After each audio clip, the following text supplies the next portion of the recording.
Hai Sob, apa kabar nih? Santuy kan? Ya nggak santuy, santuin aja Sob.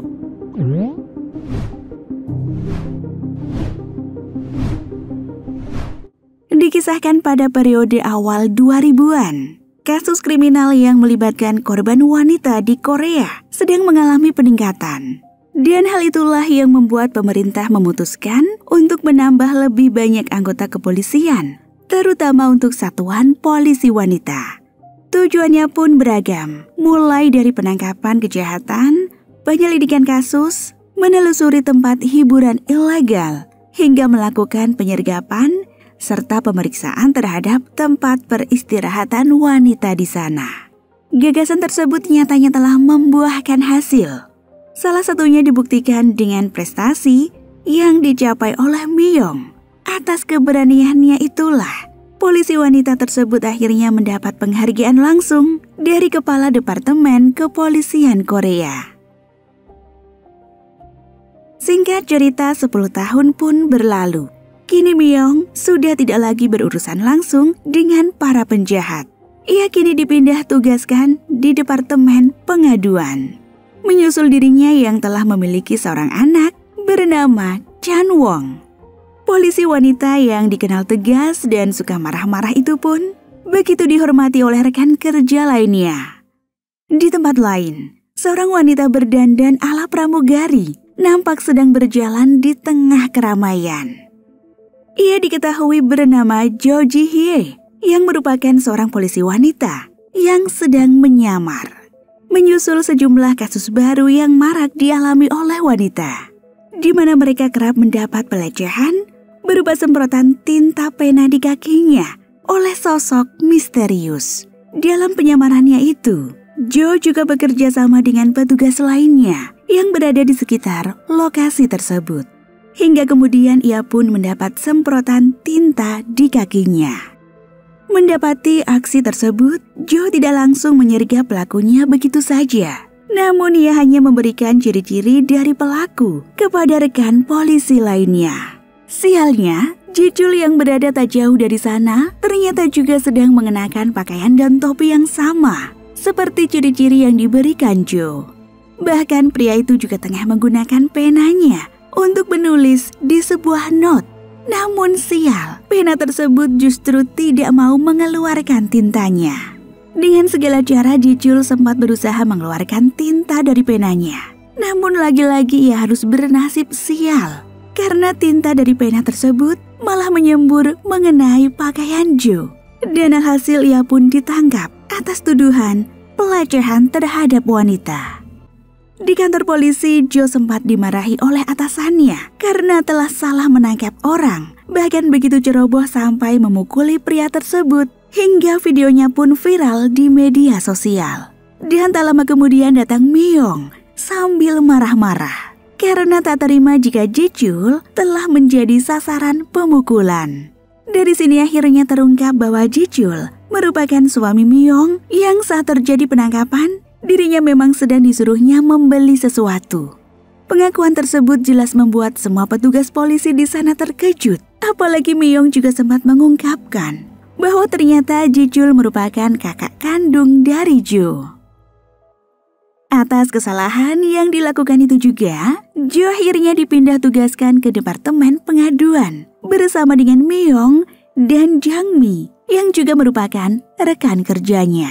Di hari itu, satu demi satu laporan pengaduan pun datang, termasuk dari salah satu gadis yang tiba-tiba saja menghampiri mereka.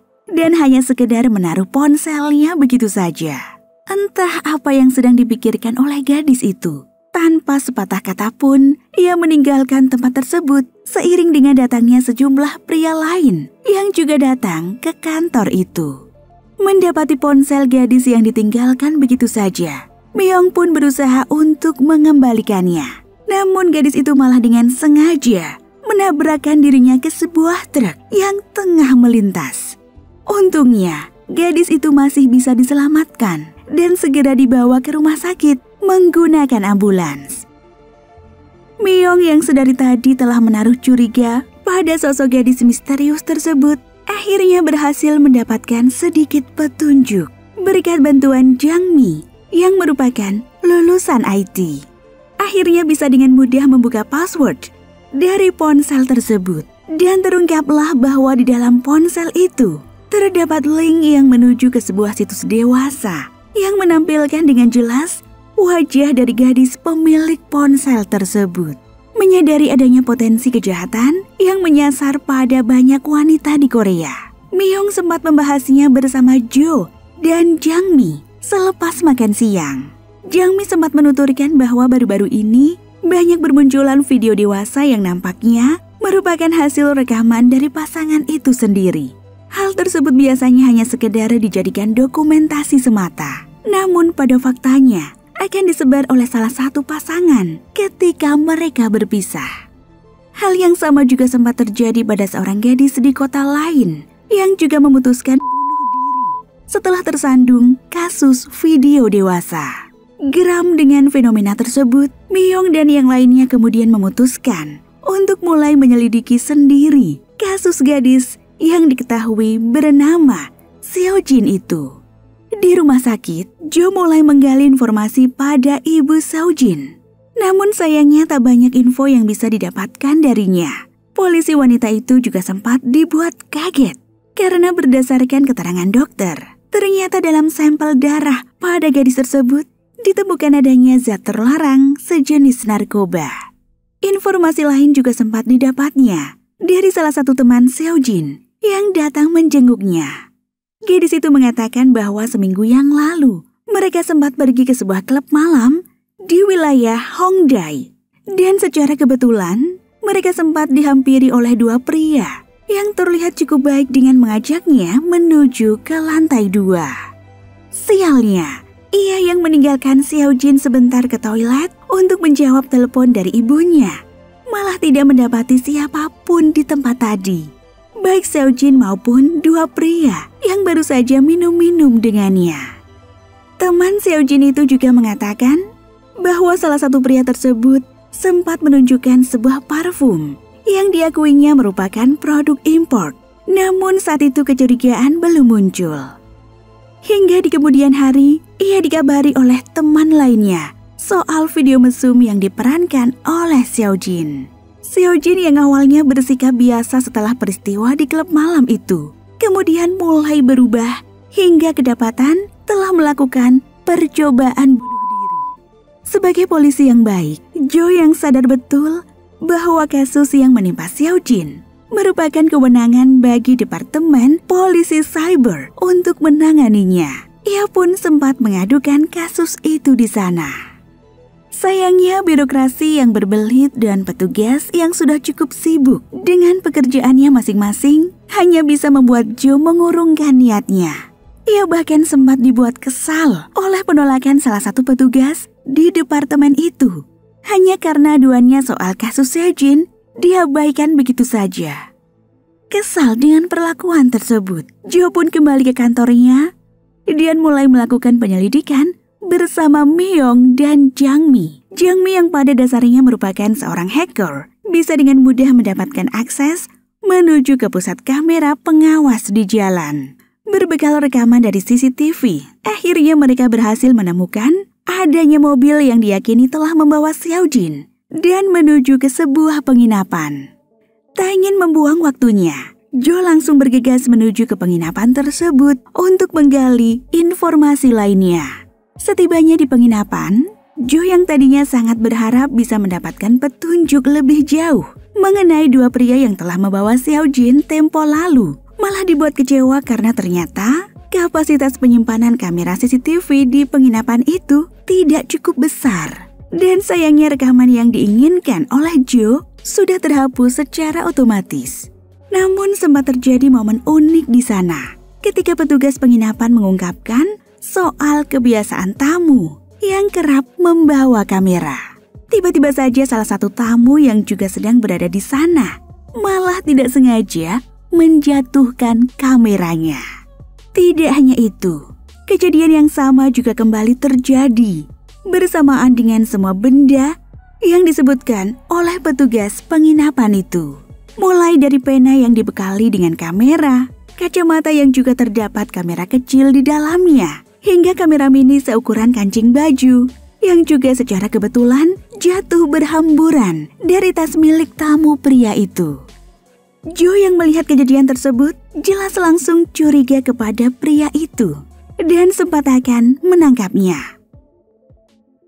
Tak ingin membuang waktunya, Joe dan Myung langsung menginterogasi pria itu. Sang Do mengaku bahwa ia memang suka mengintip.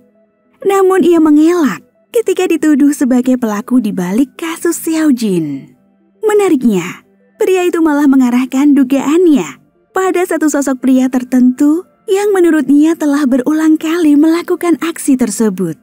Hal itu didasarkannya pada jenis kamera dan sudut pengambilan gambar yang sama. Tidak hanya itu, Sang Do nampaknya juga memperhatikan dengan detail setiap video mantap-mantap yang ia tonton. Buktinya ia mampu mengenali ciri khas dari aktor pria yang memiliki tato ular di pergelangan tangannya. Sang Do yang merupakan mantan bandar narkoba jelas mengetahui jenis narkoba baru yang digunakan oleh pelaku yang disebutnya dengan jenis magic parfum. Narkoba baru yang hanya perlu disemprotkan saja, maka orang yang menghirupnya akan langsung lemas, tak sadarkan diri, dan baru mulai bisa terbangun 30 menit kemudian dalam kondisi setengah lumpuh. Berbekal informasi yang didapat dari Sang Do, Joe dan Myung bergegas menuju ke lokasi pembuatan tato yang sekaligus juga ditengarai turut menjual magic parfum. Mereka kemudian mendapatkan telepon dari Jang Mi yang sempat melihat kemunculan mobil dari target yang mereka cari. Berbekal arahan dari Jang Mi, mereka kemudian menuju ke sebuah bar yang diyakini menjadi tempat target mereka. Di dalam bar, Joe yang nampak sendirian langsung dihampiri oleh seorang pria yang berdandan rapi dan terlihat seperti pria baik sesuai dengan ciri-ciri yang sempat diberitahukan oleh teman Xiao Jin. Namun sialnya, tepat sebelum Joe menghampiri mereka, tiba-tiba salah satu dari pria itu sempat mendapatkan telepon yang menyebut bahwa usaha tato yang mereka miliki baru saja dibuat kacau oleh kedatangan dua polisi wanita yang menyamar. Selain itu, si penelpon juga sempat mengungkapkan ciri-ciri dari polisi wanita tersebut yang mengenakan pakaian bercorak Hawaii. Mengetahui hal itu, sekelompok pria jahat itu pun seketika langsung menyadari bahwa sosok wanita yang menghampirinya saat ini merupakan anggota polisi yang menyamar sekaligus juga telah membuat kekacauan di toko tato mereka. Namun mereka masih tetap santai dan berlagak seperti tidak terjadi apa-apa sebelumnya. Sementara itu, Joe yang mendapati adanya tato ular di salah satu lengan pria itu kini semakin meyakini bahwa 4 pria yang ada di hadapannya saat ini merupakan targetnya. Namun ia bernasib sial karena tiba-tiba salah satu dari pria itu langsung menyemprotkan magic parfum ke wajahnya. Alhasil, Joe pun kini pingsan, tak sadarkan diri. Di luar bar, Myung yang sedang menikmati cemilan di sebuah kedai kecil nampak dikejutkan oleh keluarnya beberapa pria yang tengah memapah Joe. Ia pun sangat yakin bahwa sekelompok pria yang membawa adik iparnya itu merupakan para pelaku sekaligus target yang ia cari-cari selama ini.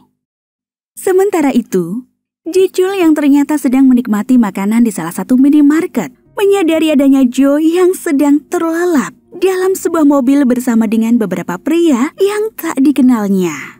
Merasa ada yang janggal, ia pun langsung mengejar mobil itu menggunakan motor yang secara kebetulan baru saja ditinggalkan oleh pemiliknya. Jijul yang juga mendapati Myung sedang berlari mengejar mobil itu akhirnya membawa serta istrinya untuk bersama-sama menyelamatkan Joe. Di markas para penjahat itu, Joe nampaknya akan mendapat perlakuan yang berbeda dari wanita-wanita lainnya. Karena ternyata sekelompok pria itu berinisiatif untuk menjadikan Joe sebagai eksperimen untuk jenis narkoba baru yang sedang diracik oleh salah satu pria bernama Philip. Sedangkan Joe yang sudah mulai bisa membuka matanya hanya bisa sekedar mengucapkan beberapa patah kata saja, tanpa bisa menggerakkan anggota tubuh lainnya. Polisi wanita itu juga sempat meneteskan air mata ketika mengingat kembali bagaimana nasib dari para wanita yang menjadi korban kebiadaban pria jahat yang ada di depannya itu. Tak lama kemudian, narkoba jenis baru yang telah selesai diracik oleh Philip akhirnya siap untuk diuji coba pada Joe. Namun tepat ketika narkoba itu akan disemprotkan, tiba-tiba datang Ji-chul bersama Myung yang sontak menggagalkan aksi penyemprotan itu. Namun kemudian aksi baku hantam pun terjadi. Myung dengan cukup mudah menumbangkan beberapa pria di sana. Namun hal itu tak berlaku bagi pemimpin mereka yang nampaknya cukup mahir dalam bela diri. Alhasil, Myung yang sempat jatuh bangun memberikan perlawanannya harus tumbang juga. Polisi wanita itu juga sempat akan dibunuh oleh pemimpin dari penjahat itu. Namun hal tersebut diurungkannya karena tiba-tiba kakinya dipegang erat oleh Joe yang nampak perlahan mulai bisa menggerakkan sedikit anggota tubuhnya. Philip yang menyadari keberadaannya sudah dicium oleh kepolisian dan mereka segera kabur dari lokasi tersebut. Di depan kantornya, Joe ternyata sudah siap menjemput kakak iparnya itu untuk segera memulai aksi penyergapan mereka. Jang Mi juga turut memberitahu bahwa situs-situs dewasa milik para pria jahat itu sudah diblokir. Dan tugas mereka saat ini hanya perlu mendapatkan hard drive yang menyimpan seluruh data video aksi kejahatan para pelaku itu. Dengan bantuan dari semua unit, 2 dari 4 penjahat itu pun berhasil dibekuk. Dan terungkaplah bahwa pimpinan mereka yang juga memiliki semua data cadangan itu bernama Jung Woo Jun. Pria itu menyimpan seluruh datanya dalam kalung USB dan diketahui akan kabur ke Filipina. Tidak hanya itu, Jung Woo Jun juga disinyalir akan mempublish seluruh konten yang dimilikinya ke internet pada jam 1 siang nanti. Tak ingin membuang waktunya, Joe dengan cepat memacu mobilnya untuk menuju ke lokasi target mereka. Berbekal arahan dari Jang Mi, Joe serta Myung akhirnya bisa menemukan mobil Jung Woo Jun dan langsung menabrakkan mobil mereka. Philip yang juga berada di mobil itu bisa ditangkap dengan mudah, namun tidak dengan Jung Woo Jun karena ia berhasil kabur dan membaur di keramaian pengunjung pameran. Joe yang tadi sempat mengejar Jung Woo Jun harus kehilangan targetnya itu. Namun untungnya, Myung yang juga turut mencarinya berhasil menemukan pria itu. Pertarungan di antara mereka pun kembali dilakukan. Namun lagi-lagi, kemampuan Myung nampaknya masih belum setara dengan kehebatan Jung Woo Jun, bahkan meski telah dibantu oleh Joe sekalipun. Pertarungan itu akhirnya terhenti setelah pria tersebut mengancam Myung dengan mengalungkan pisau di lehernya. Joe yang melihat hal itu seketika teringat kembali aksi heroik yang sempat dilakukan Myung 10 tahun yang lalu. Aksi yang sama akhirnya dilakukan oleh Joe dengan menggertak Jung Woo Jun menggunakan 1 peluru di pistolnya. Uniknya, Joe tidak menarik pelatuk dari pistolnya seperti yang pernah dilakukan Myung di awal film tadi. Namun Joe justru melempar pistol tersebut ke arah targetnya. Sialnya, lemparan pistol yang seharusnya bisa tepat mengenai Jung Woo Jun malah melukai Ji-chul yang entah bagaimana caranya tiba-tiba saja muncul di sana dan berlari seolah ingin menyelamatkan Myung. Ia pun akhirnya terkapar sendiri karena benturan pistol di kepalanya. Seolah melihat adanya peluang, perhatian Jung Woo Jun yang sempat teralihkan oleh kedatangan Ji-chul berhasil dimanfaatkan oleh Joe dengan menendang tangan pria itu yang membuat pisaunya terlepas. Tak mau kehilangan kesempatannya, aksi epik juga dilakukan Myung yang dengan sigap langsung merangkul tubuh pria itu dari belakang dan membantingnya bak pegulat MMA yang sontak membuat Jung Woo Jun terkapar tak berdaya. Ia pun kemudian ditangkap dengan begitu mudah. Di waktu yang sama, berita tentang aksi heroik yang dilakukan oleh Joe dan Myung pun dilihat oleh teman Seojin dari kamar inap rumah sakit. Terlihat Seojin yang sempat meneteskan air mata, seolah turut bisa merasa lega karena pria yang telah berbuat jahat padanya telah berhasil ditangkap. Di akhir film, Jo dan Miyong terlihat sedang menerima penghargaan atas kinerja yang telah mereka lakukan. Pemberian penghargaan itu juga turut disaksikan oleh rekan polisi lainnya, termasuk Ji Chul dan Chan Wo. Mereka semua terlihat bahagia, seolah turut merasa bangga karena kepolisian Korea kini telah memiliki anggota terbaiknya.